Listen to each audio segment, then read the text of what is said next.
money still chasing the mill. Wasn't lucky, I've been in the field.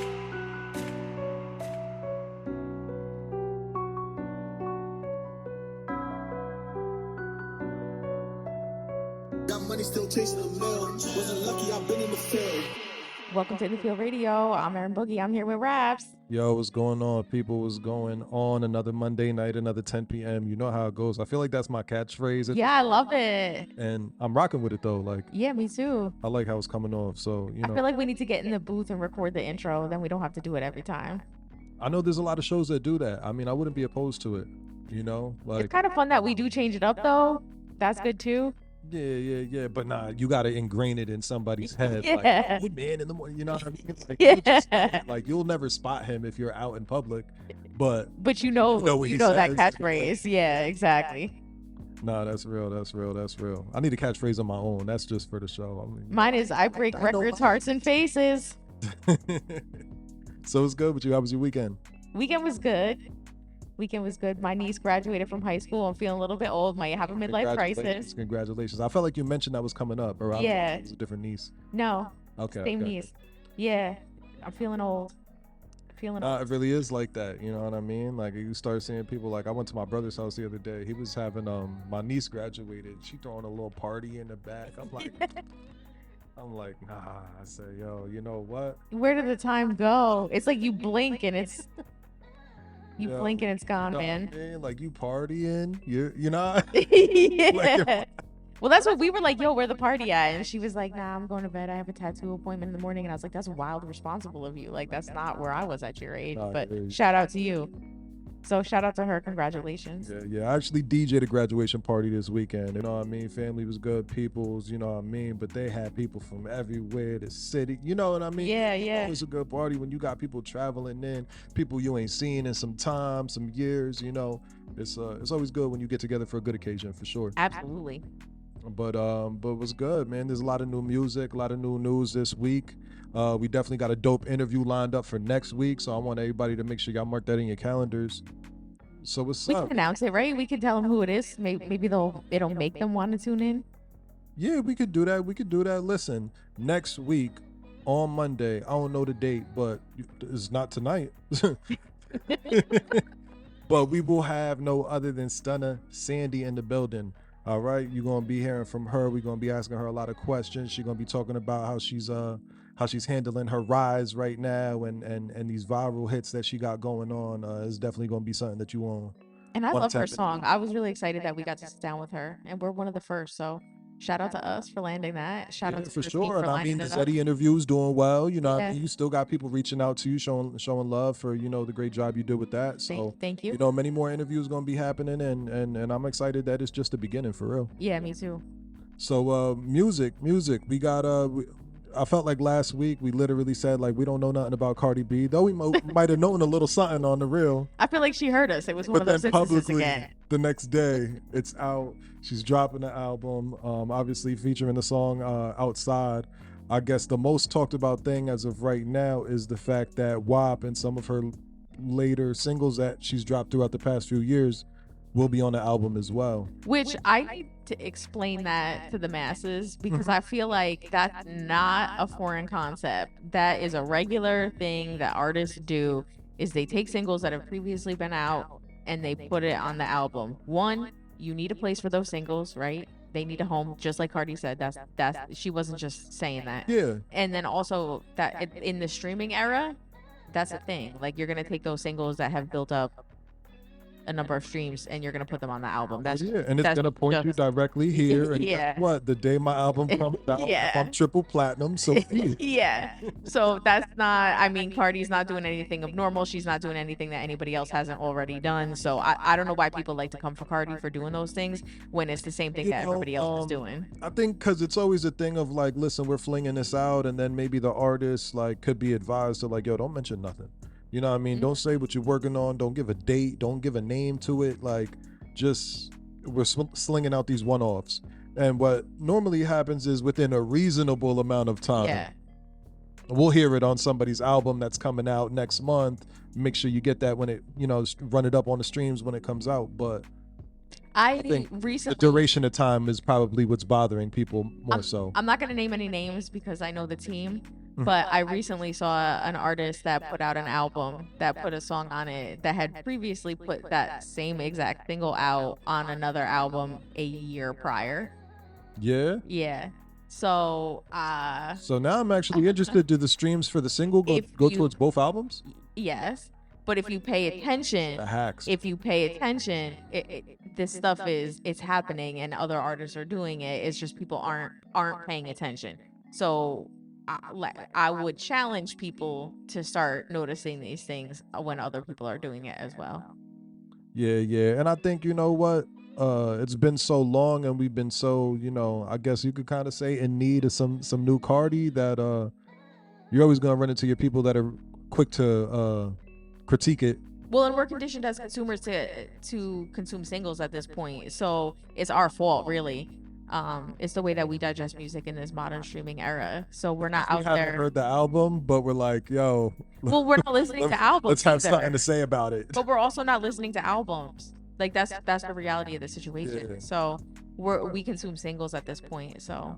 And I was gonna say, we talked about how the Bodies record by Offset was nothing memorable because you couldn't think of the name of it, and you were like, I don't even remember what it sounded like. It's a good single. I'm not gonna lie. I should You hear that revisit on the it. speakers? Yeah, maybe. Don't do the phone. Maybe do it in the car. In the car, okay. In the car. Yo, you know what's crazy though is that makes a big difference when you're listening to a record. Like when you listen to a record on your phone or in the car or through your headphones or in a club, like each setting makes a big difference.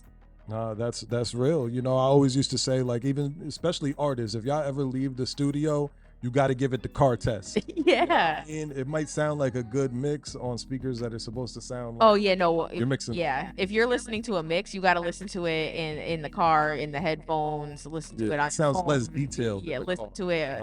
in comparison. Listen to it in a bunch of different places because that's how people are gonna listen to it, and you want to listen for different things. I always do that for sure. Some more another album on the way right now is Alfredo 2. That's gonna be Freddie Gibbs, The Alchemist. Alchemist is on a crazy tear right now. He just produced the Boldy James album that's about to drop. Boldy James been on a crazy run tour together. I'm watching Alchemist. I think we've talked about like Wayne maybe in the past few weeks of like Wayne's just out here doing passion projects. Like he not, what I mean? He's done, not trying, but you know what I mean? And I'm watching Alchemist and I know he's doing passion projects, but still every time it's like, this is some of your best work. Mm-hmm. It's great work. Is Alan at this point just doing passion projects, or is he still in his peak? I mean, and I also like you have a hard time. I don't know, cause like comparing producers and artists because like it's so different. I was thinking that today actually, like, because I'm in the middle of working a drop for an artist, and I was thinking like how different it is with a producer versus an artist. And I feel like it's the same way, like career-wise, like you don't really have the fall off that you have with a producer, with an artist. Like you don't have to maintain the same image. You just have to keep, as long as your sound library is updated and you can stay up to date with the sound, you could go forever. You're not going to hit the ageism that, like you talk about Alchemist working with Freddie Gibbs. He's been in the game for a while. And then you talk about him working with Boldy James, and, he could work with young artists, old artists, like nobody, and kids don't know, who Alchemist is, but they might rock with a song that he's produced. Say, like, is he in his prime, or like was he in his prime back when he was working with people that's just like he's never lost his style has changed, but it's like anything else. It's just he's just a mad scientist. Like has he ever not been in his prime? That's real. That's real. He used to rap in like he's the rap that would open up for Cypress Hill. Yeah. And it was like back in the day. That was like his college days, right? Yep. Exactly. They're saying that Kanye West has released an album with Diddy's son. Are you giving this album any listens other than 0 times? That's tough because curiosity really wants me to listen, but like, I don't know the name of it. That's what I'm saying. Like, no, I don't want to. It's a nasty album already. Yeah, I don't know. I'm not with it. I think I'm kind of done with anything Ye related. Diddy's family and sons is, I remember when his son dropped that freestyle about like, yeah, I didn't find the tapes because you searched the wrong house. I'm like, nah, what? Would you just say? Dry snitching. Yeah, nah. It's crazy, man. It's crazy. That's not something I'm looking. The trial rap. Check out. What was that? The trial rap. It did. So now we just wait. As of now, jury's still in deliberation. It looks like they dropped a good number of the charges that he was facing, like prostitution, kidnapping, and some of the other ones. I think it was abuse. I don't know, assault, something like that. But nonetheless, which that I think was crazy just to see him not take the stand. You know what I mean? But I'm watching a lot of videos with lawyers saying like, nah, that's the best thing you could do. If you feel like you got it in the bag, the last thing you want to do is put your client on the stand. I was going to say the only thing that the reason why they would do something like that is because they feel like putting him on the stand would do more harm than good at this point. Exactly. Hey, I don't know what to do with it, but I'm gonna stay tuned. I'm just like, I want to know what's going on. Yeah. We know about these once icons of ours. We got a tour being announced this week. Something big. You heard about that? Mm-mm. No, Monica and Brandy. Oh yeah. Going on tour. The boy is mine. That, very reminiscent of my middle school years. That's what I was gonna say. With all the like. Lovers and Friends Fest and all of those kind of like bring you back type of festivals going on right now, you're starting to see like B2K, you know what I mean, and all these other people, and it's like it does bring you back. But you were telling me a little something about this tour that people are having a problem with.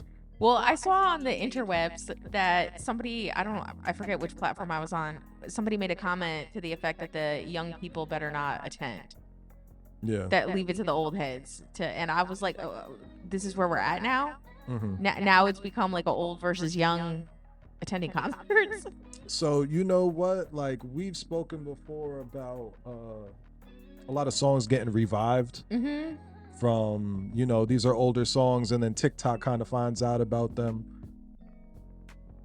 I don't think I got a problem with the younger people being at a concert, but I will say. I could see people's point when they're like, I don't want young kids messing this up. So but at an R&B show, what's going to get messed up at an R&B show? Like, y'all going to be in there on your Lover Boy and Lover Girl thing, like I singing the lyrics, grabbing air. I don't go to concerts for young artists, right? And I've learned that by like even going to see Mac Miller back in the day. I'm like, yeah, that's not for me, right? I could enjoy the music, but I'm going to stay home. I went to go see Snoop Dogg and Wiz on the High Road tour. This was years ago, right?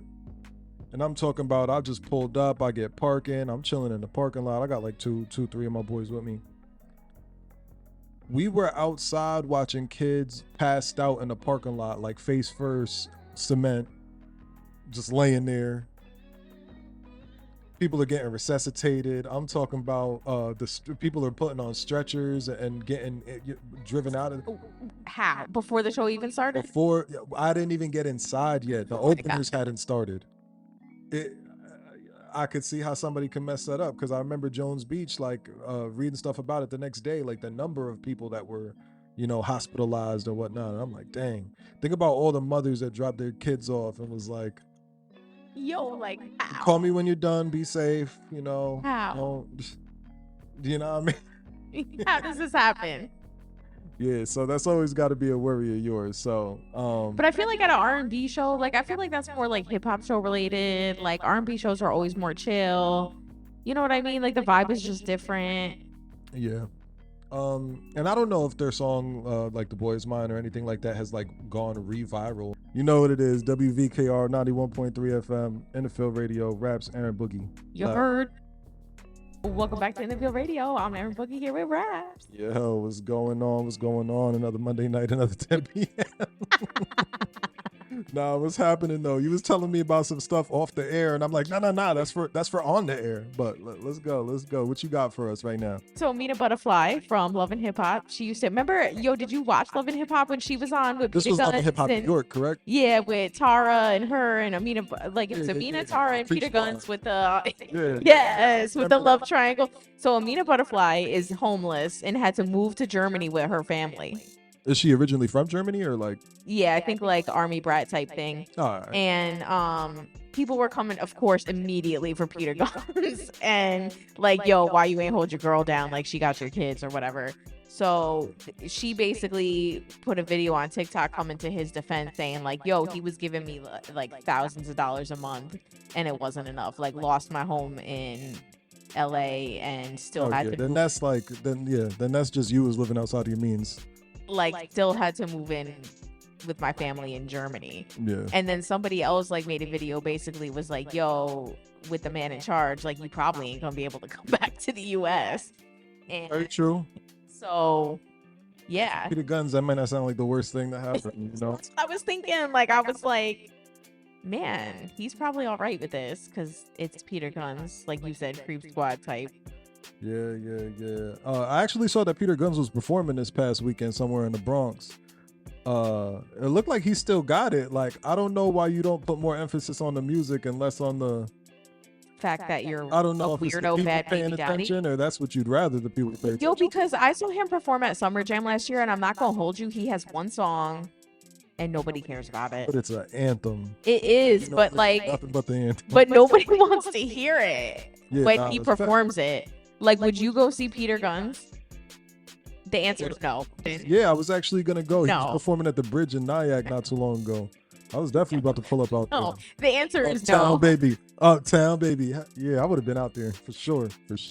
Because even when I saw him at Summer Jam, I was like, I don't really want to even be here for this right now. And it was like a medley of like old school hip hop that was happening at the time. And I was like, this seems out of place That's one of those people that like, if you go to check him, young people ain't gonna be there. at all. So maybe that's why I'd rather go.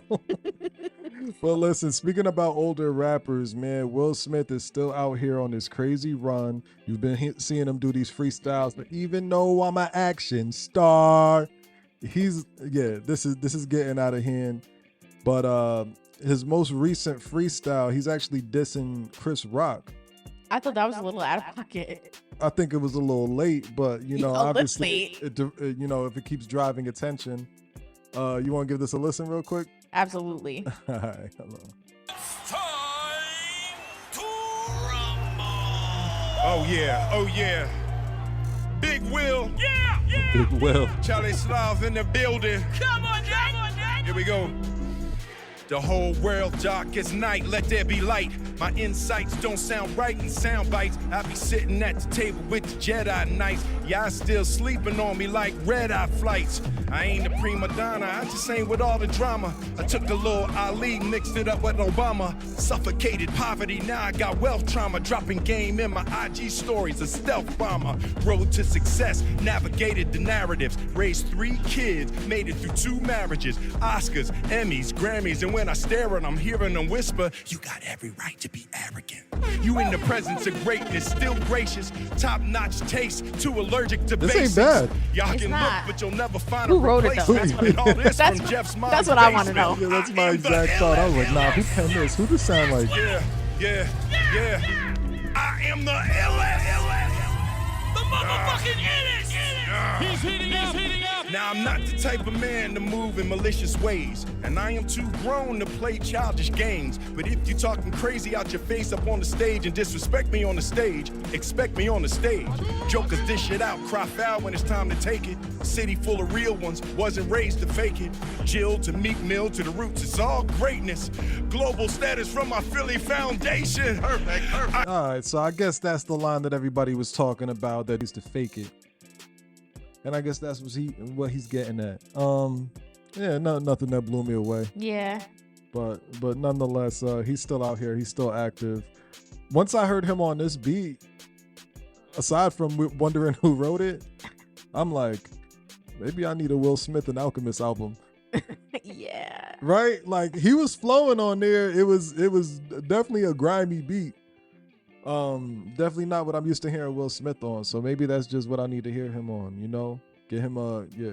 Well, and I feel like when Will Smith was on, you got to remember the industry at the time. That was the shiny suit era when he was doing all those happy Will Smith songs. Yeah. So it was just the tone at the time.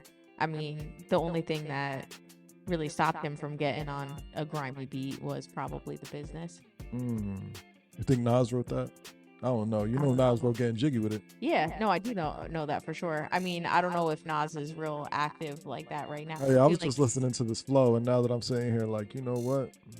because Nas Sounds is, something here. don't you feel like Nas is just doing like rich people stuff at this point in his life? Oh, I just saw him on a commercial for Resort World New York.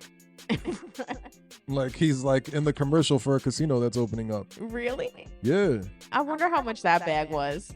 It's got to be something crazy, but like Yeah. to know that the whole Jim Jones and him thing is going on, where like they're comparing you with me, and you're just like running around, trying to get my name just entangled with yours. Yeah, And, that's what. And this is what I'm up to. I'm on TV with a tux on.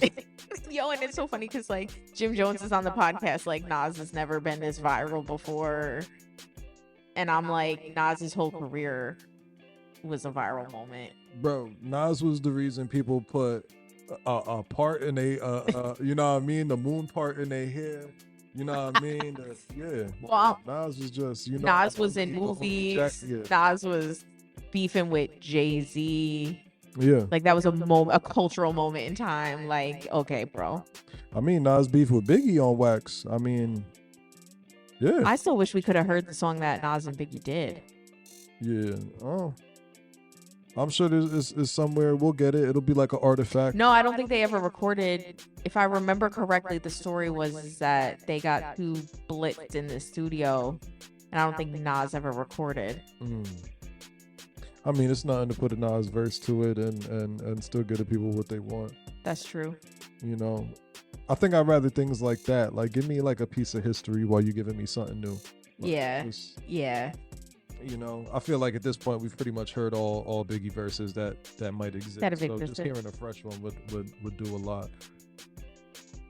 Yeah. Will Smith, what do you give that freestyle there? What you rate that?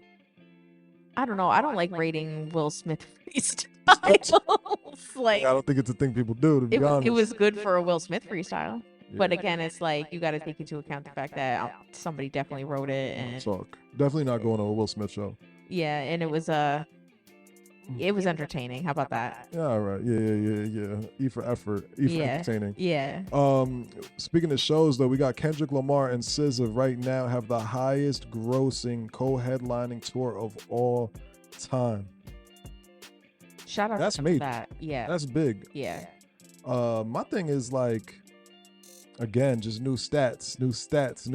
Love it. Like, You love to see. I don't even know sometimes if there'd be this many records to be breaking, but it's amazing what they're able to do with a moment and what they're able to turn it into, and you know, keeping it, you know, it's still shows to go, so it's like it's still happening. Yeah. One of the Super Bowl performers for Kendrick Lamar's performance has been arrested over a protest. I gotta look into this because sometimes I want to know just why things are making news. But they're saying his historic halftime show performance back in February was disrupted by a protester. Now I know what they're talking about. The person that ran on stage and started waving the flag. I'm not even gonna attempt to butcher his name, but he's a 41-year-old male from New Orleans, and he was employed as a performer for the show. Apparently, he went off script and he retrieved the flag of Sudan that was printed with the words "Free Gaza" on it. Now, he ran across the field with the flag before he was taken into custody by personal security. If you ever go back on the Super Bowl performance and watch it, you'll definitely notice it. Though he had permission to be on the field, he did not have permission to obviously demonstrate something politically based during the performance. But after an investigation and an arrest warrant, he surrendered himself into custody, but he is being booked on charges of resisting an officer as well as disturbing the peace. I feel like maybe a lawsuit would be, you know what I mean? Either on NFL's behalf or even Kendrick, you know, but that doesn't seem like to be the case right now. He did not release a statement yet, so we don't really know what the deal is, if he has any backstory, intentions, what they are. But the NFL made a statement saying that we take any attempt to disrupt any part of the NFL game, including the halftime show, very seriously. Yada, yada, yada. Now, Kendrick Lamar's performance was the most watched Super Bowl in history. Again, the record shattering. It's like, I don't know if it's just like more people are alive, more people have households, there's more TVs in every home than there were 10 years. You know what I mean? Like, so much goes into play, but definitely not to take anything away from them. Yeah, he's on a run right now. Historic. Shout out to him. This is insane. He's on a tear. And you love to watch it because it seems like it's like it's a wholesome type run. It's not really surrounded by negativity, scandal, like, because you see a lot of stuff now where I guess other than the words he's called Drake, no, that's scandalous. That negative, but I feel you. But a lot of the, when like you hear Kendrick's music, you feel like you're rejoicing something. Well, and the Pulitzer and you know what I mean. There's a lot of positivity mixed in, and even that though, like the rap beef is exciting for hip hop. It's not, you know what I mean, because some of that stuff you felt like it might have gone to the streets at some point. Like you didn't feel that with Kendrick and Drake. You know what I mean? But with Kendrick, it's just we haven't really had something this polarizing in a long time, I don't think, and it just feels really refreshing. Yeah, it's exciting to watch. It's not the person that's, every year it's their year. Yeah. So it's just kind of something new to rap fans, Yeah. And if you've taken over this past year, because we're pretty much at that year mark right now where him and the Drake beef kind of started. Yeah. It's been cool to watch. It's been a good watch. I feel like us as maybe listeners, I feel like we're just about ready to close the chapter now. Yeah, and move on something else. I feel like it kind of clogged up the pipeline of like other artists being able to break and drop. For sure. Obviously we saw Doechii, but she's attached to TDE to some extent as well. So. And who knows if maybe that didn't help her. That pipeline didn't help her. Oh yeah, just some attention in her way, even if it isn't attention necessarily directly to her.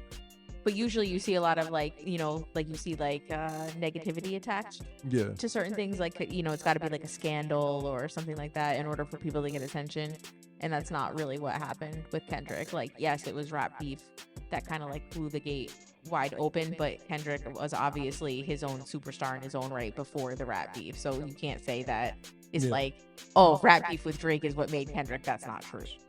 We had Joe Budden, somebody that's definitely a pioneer within the hip-hop media space, without a doubt. Now, he has accidentally revealed his podcast earnings. Now, this is strictly from a Patreon subscription. For those of you that don't know, Patreon is a platform. It's more so for exclusive content. Now, to watch this, he accidentally revealed that on Patreon alone, which is subscriber-based, he makes $900,000 a month. Basically, what I got from that is you can catch In the Field Radio on Patreon. Yes. We're actually going to stop recording right now. No, I'm playing. But I just feel like this is something that's going to be big. It's opening people's eyes. It's letting people know what worth is. And again, that's not including ads. That's not including YouTube. That's not including streams on DSPs. Yeah, sponsorships as well. That's a big number right there.